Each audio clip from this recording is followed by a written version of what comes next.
The National Weather Service in Sterling, Virginia has issued a tornado warning for central Madison County in northwestern Virginia, southeastern Rappahannock County in northwestern Virginia, northwestern Culpeper County in northern Virginia until 9:45 p.m. At 9:13 p.m., a severe thunderstorm capable of producing a tornado was located 7 miles northeast of Madison, moving east at 35 miles per hour. Hazard: tornado. Source: radar indicated rotation. Impact: for those in the direct path of a tornado touchdown, flying debris will be dangerous to those caught without shelter. Damage to roofs, siding, and windows may occur.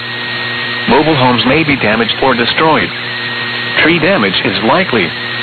This tornadic thunderstorm will remain over mainly rural areas of central Madison, southeastern Rappahannock, and northwestern Culpeper counties, including the following locations: Castleton, Catalpa, Slate Mills, Vietown, Etland, Woodville, Haywood, Amosville, Rock Mills, and Cordova.